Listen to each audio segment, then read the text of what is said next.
गीता अध्याय 16 पुष्पिका. ओम तत्सदिति श्रीमद्भगवद्गीतासु उपनिषत्सु ब्रह्मविद्यायां योगशास्त्रे श्रीकृष्णार्जुनसंवादे दैवासुरसम्पद्विभागयोगो नाम षोडशोऽध्यायः. ओम तत्सदिति. तत्सदमधल्या तवर आघात घ्यायचा, ती पटकन उच्चार होऊ दे. श्रीमद भगवद्गीतासु, म वर आघात येईल. श्री नंतरचा जो म आहे त्याच्यावर आघात येईल. श्रीची वेलांटी दीर्घ आहे, त्यामुळे तो दीर्घ उच्चार ऐकू येऊ देत. भगवद, भ पूर्ण आहे, तिथे पुढे ग आहे, जोडाक्षर नाही. खूप जण भ वर आघात घेतात, तो घेऊ नका. व वर आघात घ्यायचा, वद असा उच्चार करायचा. गीता मधला गी दीर्घ आहे. श्रीमद भगवद गीतासु, ह्रस्व सु म्हणायचा. आणि मग उपनिषत्सु, पोटफोड्या श ऐकू येऊ दे, त्याच्यावर आघात घ्यायचा. उपनिषत्सु, सूचा उकार ह्रस्व आहे, त्यामुळे पटकन उच्चार करायचा. ब्रह्मविद्यायां, ब्र वर आघात आणि वी वर आघात, अनुस्वाराचा य, नाकातनं यचा उच्चार करायचा. योगशास्त्रे श्रीकृष्णार्जुन संवादे, श्री दीर्घ म्हणायचा. क्रूवर आघात घ्यायचा. इथे क्रू आहे, खूप जण क्री म्हणतात, तो चुकीचा उच्चार आहे.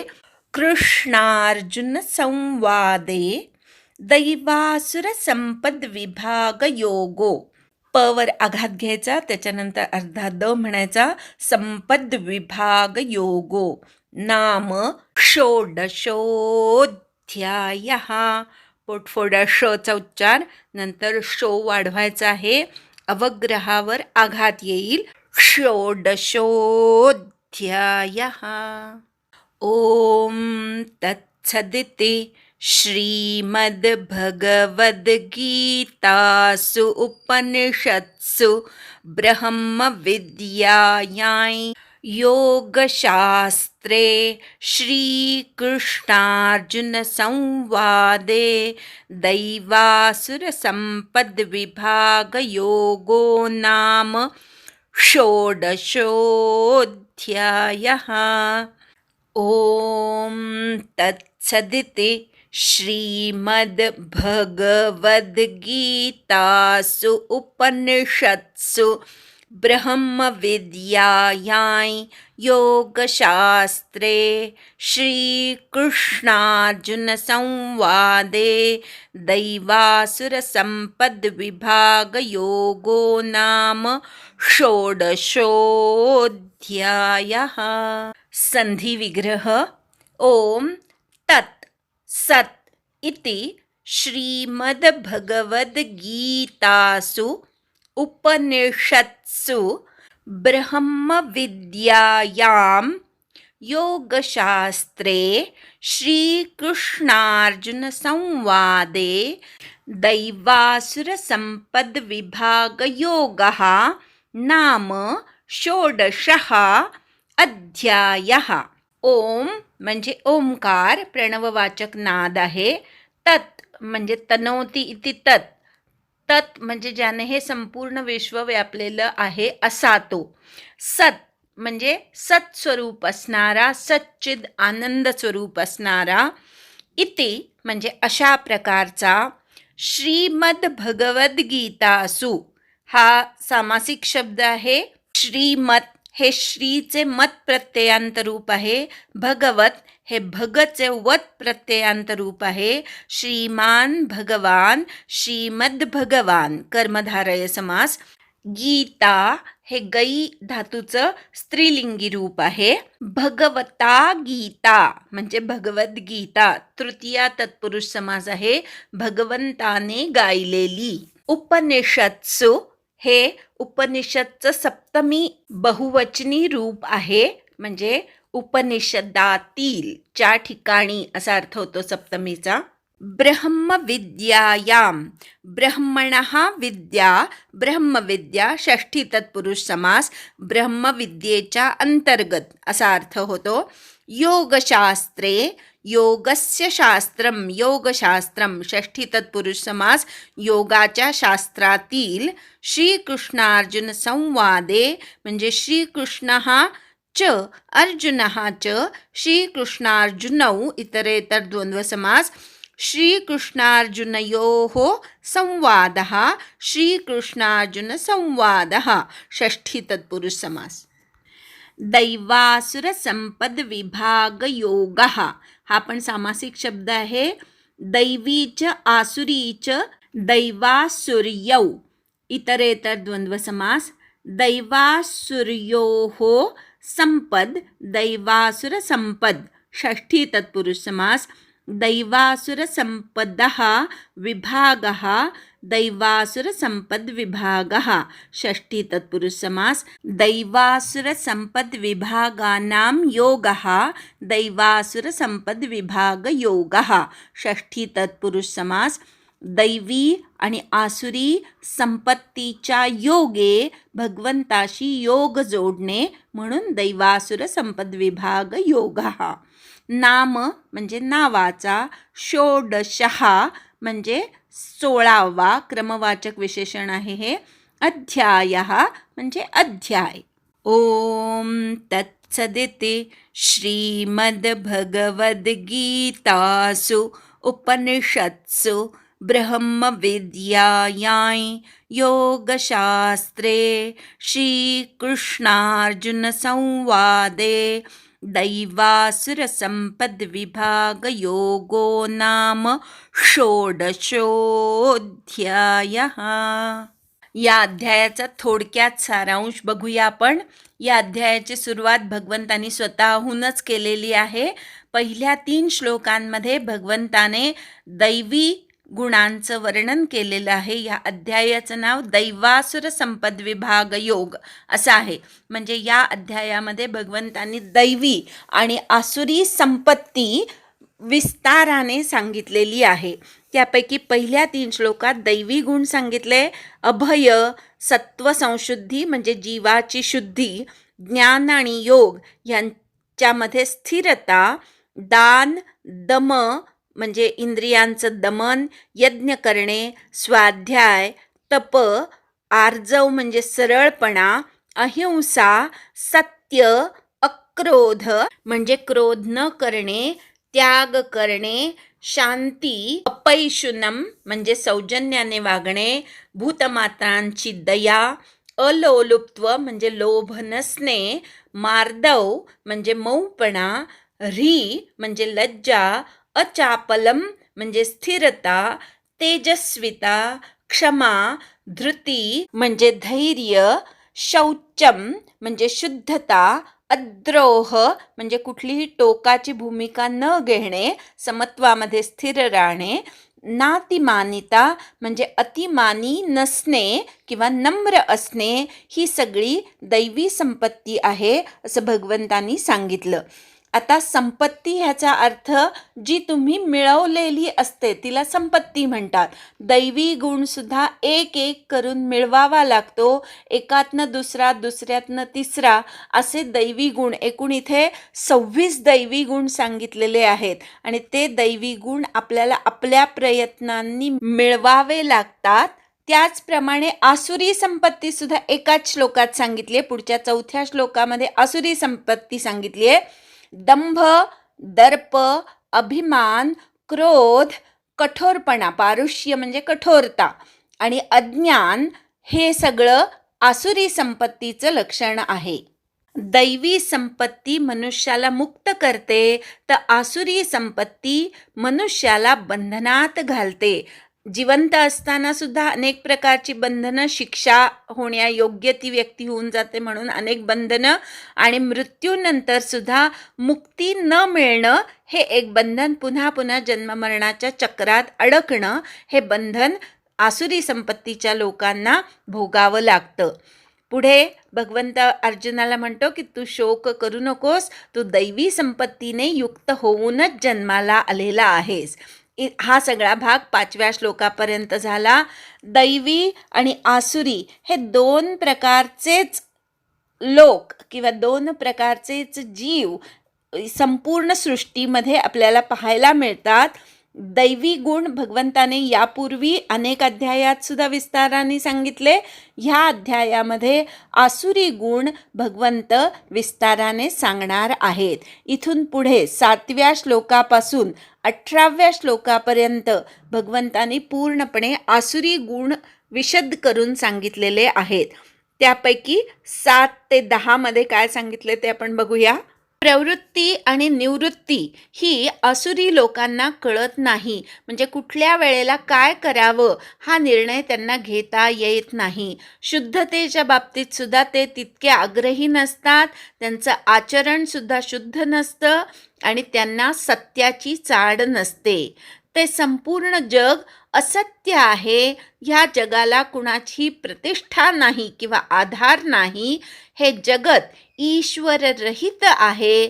एकमेकांच्या संबंधातून निर्माण झालेलं नाही. फक्त कामनेच्या हेतूने हे संपूर्ण जग आहे असं त्यांचं मत असतं. ह्याच दृष्टीचा अवलंब करून जे स्वतःतलं मन किंवा माणुसकी ज्यांनी नष्ट करून टाकलेले आहेत असे अल्पबुद्धी लोक अत्यंत उग्र कर्म करायला प्रवृत्त होतात. ह्या लोकांची उग्र कर्म कशी असतात तर संपूर्ण जगाचं अहित करण्यासाठी, जगाचा नाश करण्यासाठी ते अनेक प्रकारची उग्र कर्म करत असतात. अतिरेकी जे असतात ते स्वतःचाही नाश करतात आणि समाजाचाही नाश करतात. अशा प्रकारची वृत्ती ही आसुरी वृत्ती आहे असं गीतेने सांगितलेलं आहे. त्यांच्या ठिकाणी कामना अत्यंत असतात. काम म्हणजे सेक्स या अर्थाने सुद्धा खूप असतं आणि काम कसा आहे तर दुष्पूर आहे. त्यामुळे कामाचा आश्रय घेतलेले हे लोक दंभ, मान आणि मद यांनी अन्वित झालेले असतात. मोहाने जे घेऊ नये किंवा ज्याचं ग्रहण करू नये अशा अनेक गोष्टींना ते घेत असतात किंवा त्यांचा अवलंब करत असतात आणि अशुद्ध राहणं हे जणू काही त्यांनी व्रत घेतलेलं असतं आणि अशा अशुद्ध गोष्टींमध्ये ते सारखे वागत असतात किंवा वावरत असतात. त्यांच्या मनामध्ये अनेक प्रकारच्या चिंता असतात आणि त्या चिंता ते अगदी मृत्यूसमोर आला तरी सोडायला तयार होत नाहीत. ह्या लोकांना काम आणि उपभोग हेच काय ते श्रेष्ठ आहेत असं वाटत असतं. हे लोक, आसुरी लोक अनेक प्रकारच्या आशापाशांनी बद्ध असतात. कामक्रोधामध्ये रममाण झालेले असतात आणि त्या कामक्रोधाच्या पूर्ततेसाठी या लोकी कामभोगार्थ म्हणजे काम आणि भोग प्राप्त व्हावेत ह्यासाठी अन्यायाने धनाचा संचय करतात. धन मिळवू नये असं नाही, पण अन्यायाने मिळवलेलं धन हे तुम्हाला निश्चितपणे अधोगतीकडे घेऊन जातं. धनाच्या बाबतीत त्यांचे काय विचार असतात ते 13व्या श्लोकात सांगितलं. त्या लोकांचं असं मत असतं की आज मी हे मिळवलं, उद्या माझं ते मनोरथ प्राप्त होईल, माझ्याकडे इतकं धन आहे, उद्या मी एवढं धन मिळवीन. अशा प्रकारे सतत धनाचेच विचार या लोकांच्या मनामध्ये चालू असतात.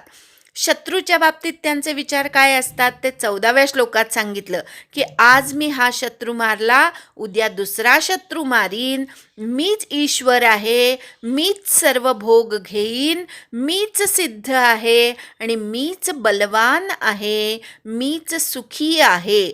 अर्थातच त्यांचं सगळं विश्व मी भोवती फिरत असतं.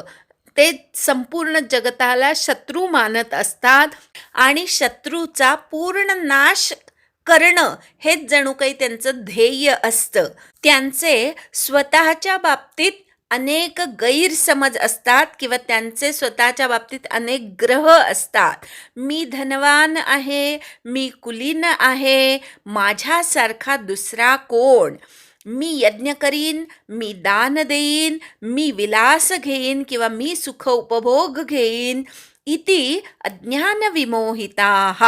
अशा प्रकारे अज्ञानाने मोहित होऊन ते स्वतःबद्दल अनेक ग्रह करून घेतात.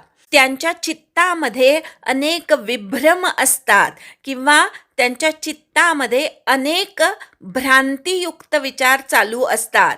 ते मोहजालामध्ये सहज गुरफटतात, अत्यंत आसक्त असतात. कशामध्ये? काम आणि उपभोग घेण्यामध्ये ही लोक अत्यंत आसक्त असतात, सहज एखाद्या मोहामध्ये गुरफटतात. लॉटरी, जुगार, व्यसनं ही मोहजालं आहेत आणि ह्या मोहजालामध्ये अडकून ते अनेक प्रकारच्या भ्रामक कल्पना स्वतःच्या चित्तामध्ये धारण करणारे असतात. असे अशुद्ध लोक किंवा कामभोगामध्ये अत्यंत आसक्त असणारे लोक अशुद्ध अशा नरकामध्ये पतन पावतात किंवा दिवसेंदिवस अधोगतीला जातात. हे लोक आत्मसंभावित असतात, स्वतःची स्तुती करतात, स्तब्ध असतात, घमेंडी असतात, दुसऱ्याचं ऐकायला अजिबात तयार नसतात.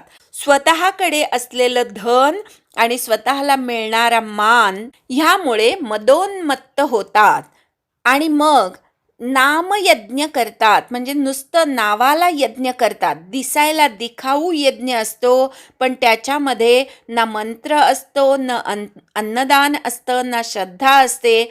अशा प्रकारे दंभाने सर्व प्रकारचे विधी सोडून हे लोक यज्ञ करतात. अत्यंत अहंकार, बल, दर्प, काम आणि क्रोध यांचा आश्रय घेऊन ही लोक जी कर्म करतात त्या कर्मांमध्ये स्वतःलाही त्रास करून घेतात आणि दुसऱ्याच्या देहात असणाऱ्या परमात्म्यालाही त्रास देतात. हे लोक अत्यंत असूया करणारे असतात, दुसऱ्यांचा अत्यंतिक द्वेष करणारे असतात. अशा अहंकार, बल, दर्प, काम, क्रोध यांचा आश्रय घेणारे, स्वतःतल्या आणि दुसऱ्यातल्या परमात्म्याचा द्वेष करणारे, अत्यंत असूया करणाऱ्या ह्या लोकांना, क्रूर कर्म करणाऱ्या लोकांना, नर असून नराला लाजवेल अशी अधमकृती करणाऱ्या ह्या क्रूर लोकांना भगवंत त्यांच्या कर्माचं फळ म्हणून कधीही न संपणाऱ्या अशा आसुरी योनीमध्ये पुन्हा पुन्हा जन्माला घालतो. आसुरी योनीमध्ये जन्माला आलेले हे मूढ लोक पुन्हा पुन्हा आसुरी योनीच प्राप्त करून घेतात आणि भगवंताला कधीही प्राप्त करून घेऊ शकत नाहीत. दिवसेंदिवस त्यांची अधोगती होते आणि दिवसेंदिवस खालच्या प्रतीच्या जन्माला त्यांना जावं लागतं. 21 ते 24 मध्ये भगवंतांनी काय केलं पाहिजे आणि काय करू नये ते सांगितलं. काम, क्रोध आणि लोभ ही 3 नरकाची द्वारं आहेत, जी स्वतःच्या नाशाला घेऊन जातात मनुष्याला. म्हणून मनुष्याने या 3 दारातून आतमध्ये प्रवेश करू नये आणि स्वतःचा आत्मनाश करून घेऊ नये. या 3 द्वारांना त्यागून त्याने पुढे स्वतःच्या आत्मोद्धाराचे प्रयत्न करावेत. जो कुणी या 3 द्वारांपासून मुक्त झाला, या 3ही द्वारांना काम, क्रोध, लोभ यांना तमोद्वार म्हटलेली आहेत किंवा नरकाची द्वार म्हटली आहेत. ही द्वारं ओलांडून जो पुढे जातो आणि स्वतःला उन्नत करण्याचे प्रयत्न करतो, म्हणजे आचरती आत्मनः श्रेयः, तो त्या प्रयत्नांनी, आत्मोद्धाराच्या प्रयत्नांनी परमगती प्राप्त करून घेतो. याप्रमाणे शास्त्रविधीला सोडून जे कामाच्या आग्रहाने वागतात त्यांना सिद्धीही प्राप्त होत नाही, त्यांना या जन्मातही सुख प्राप्त होत नाही आणि परमगतीही प्राप्त होत नाही. आसुरी संपत्तीचा अंगीकार केल्याचे 3 परिणाम भगवंतांनी सांगितले की त्यांना कुठलीही सिद्धी प्राप्त होत नाही, म्हणजे एक्सपर्टाईज किंवा कौशल्य प्राप्त होत नाही, सुखही प्राप्त होत नाही आणि परमगती म्हणजे त्यांचा विकास किंवा उन्नतीसुद्धा होत नाही. म्हणून शेवटच्या श्लोकामध्ये भगवंतांनी सांगितलं की शास्त्र प्रामाण्याला भगवंतांनी खूप महत्त्व दिलेलं आहे, की शास्त्र जे सांगत असेल त्याप्रमाणे कुठल्या वेळेला काय केलं पाहिजे, म्हणजेच कर्तव्य काय आणि अकर्तव्य काय, अकर्तव्य म्हणजे कुठल्या वेळेला काय करू नये, ह्याचा निर्णय शास्त्रानुसार मनुष्याने घ्यावा. शास्त्र सांगत असेल की कर्तव्य करताना मरण आलं तरी ते पत्करावं, पण स्वतःच्या कर्तव्याला सोडू नये. असं जर असेल तर कर्तव्य करू नये असं वाटत असलं, मरणाला सुद्धा अशा वेळेस सामोरं जायची वेळ आली तरी ते कर्तव्य केलंच पाहिजे. आणि शास्त्र सांगत असेल की एखादी गोष्ट करू नये, तर ती गोष्ट कितीही करावीशी वाटली तरी ती न करणं ह्यामध्येच मनुष्याचं भलं असतं. इथे अर्जुनाला हे सांगण्याचं कारण असं की कर्तव्यानुसार त्याने युद्ध करणं आवश्यक आहे, पण त्याला ते करू नये असं वाटतंय स्वजनांच्या आसक्तीमुळे. आणि जे संन्यासाचं कर्म आहे ते खरं तर त्यांनी आत्ता करू नये, अवेळी संन्यास घेऊ नये, किंवा जो विरक्त नाही अशा व्यक्तीने संन्यास घेऊ नये. असं असून सुद्धा पळवाट म्हणून त्याला संन्यास घ्यावासा वाटतो आहे. ह्या दोन्ही गोष्टींचा निषेध भगवंतांनी इथे केलेला आहे. शास्त्र सांगतं त्याप्रमाणे कर्तव्य कर्म कर, मृत्यू आला तरी हरकत नाही, पण शास्त्र जे करू नये असं सांगत आहे ते तू करू नकोस. मग अर्जुन एखादी पळवाट काढेल की मला शास्त्राचं ज्ञान नाही, तर ती पळवाट सुद्धा मान्य नाही. जर शास्त्र माहिती नसेल तर शास्त्राचं ज्ञान करून घेतलं पाहिजे आणि त्यानंतर शास्त्रविधीने सांगितल्यानुसार कर्म करणं हेच प्रत्येक मनुष्याच्या कल्याणाचा मार्ग आहे, असं भगवंत शेवटच्या श्लोकात सांगतात आणि हा अध्याय पूर्ण करतात. आसुरी संपत्ती त्यागार्थ बोललेली आहे आणि दैवी गुण म्हणजे एक एक रत्न आहे. खूप कष्टाने ती रत्न मिळवायची आहेत आणि आसुरी संपत्ती हे दुर्गुण आपल्या अंगातून आपल्याला काढून टाकायचे आहेत. ह्यासाठी भगवंताने हा दैवासुर संपद विभाग योग नावाचा 16वा अध्याय इथे सांगितलेला आहे. एकदा पुष्पिका म्हणूया आणि थांबूया. ओम तत्सदिति श्रीमद्भगवद्गीतासु उपनिषत्सु ब्रह्मविद्यायां योगशास्त्रे श्रीकृष्णार्जुनसंवादे दैवासुरसम्पद्विभागयोगो नाम षोडशोऽध्यायः. श्रीकृष्णार्पणमस्तु.